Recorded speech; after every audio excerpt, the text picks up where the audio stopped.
America पर Saint Martin द्वीप पर नजर रखने का आरोप लगाने से कुछ हफ्ते पहले बांग्लादेश की पूर्व प्रधानमंत्री शेख हसीना ने व्हाइट मैन के एयरबेस प्रस्ताव, नए ईसाई राज्य के खतरे के बारे में चेतावनी दी थी। सेंट मार्टिन द्वीप पर नियंत्रण की मांग करके बांग्लादेश की संप्रभुता को कमजोर करने का प्रयास करने का अमेरिका पर आरोप लगाने से कुछ महीने पहले बांग्लादेश की अपदस्थ पूर्व प्रधानमंत्री शेख हसीना ने चेतावनी दी थी कि एक श्वेत व्यक्ति उन्हें एक प्रस्ताव के साथ लुभाने आया था। उन्होंने यह भी कहा कि 2024 के आम चुनावों में उनकी पुनः चुनाव प्रक्रिया, जिसके बारे में अमेरिका और पश्चिम ने चिंता जताई थी, आसान होती अगर वह किसी विदेशी देश को बांग्लादेशी क्षेत्र के अंदर एयरबेस बनाने की अनुमति देती। हसीना ने शनिवार को अवामी लीग कार्यकर्ताओं से कहा कि अगर मैं सेंट मार्टिन और बंगाल की खाड़ी को अमेरिका के लिए छोड़ देती तो वह सत्ता में बनी रह सकती थीं।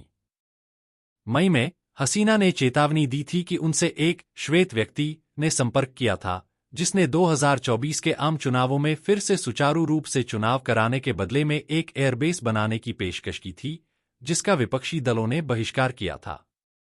उन्होंने चेतावनी दी थी कि पूर्वी तिमोर की तरह बांग्लादेश से अलग एक नया देश बनाने की साजिशें अभी भी जारी हैं।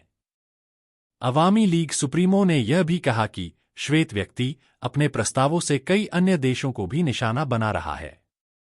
अगर मैं किसी खास देश को बांग्लादेश में एयरबेस बनाने की अनुमति देता तो मुझे कोई समस्या नहीं होती। यह प्रस्ताव एक श्वेत व्यक्ति की ओर से आया था, उसने मई में कहा था। हसीना ने कहा कि बंगाल की खाड़ी और हिंद महासागर में व्यापार और वाणिज्य प्राचीन काल से चल रहा है। कई लोगों की नजर इस जगह पर है। इस जगह पर कोई विवाद नहीं है और किसी के बीच कोई टकराव नहीं है। हसीना ने बिना कोई विवरण दिए कहा, पूर्वी तिमोर की तरह वे बांग्लादेश, चट्टोग्राम और म्यांमार के कुछ हिस्सों को बंगाल की खाड़ी में बेस के साथ लेकर एक ईसाई देश बनाएंगे। उन्होंने कहा कि उनकी सरकार को गिराने की साजिशें रची जा रही हैं और उन्हें वही परिणाम भुगतने पड़ सकते हैं जो उनके पिता बंगबंधु शेख मुजीबुर रहमान ने झेले थे। अगर आपको यह वीडियो पसंद आए तो लाइक करें और शेयर जरूर करें और ऐसे ही लेटेस्ट अपडेट के लिए हमारे चैनल को सब्सक्राइब करना ना भूलें।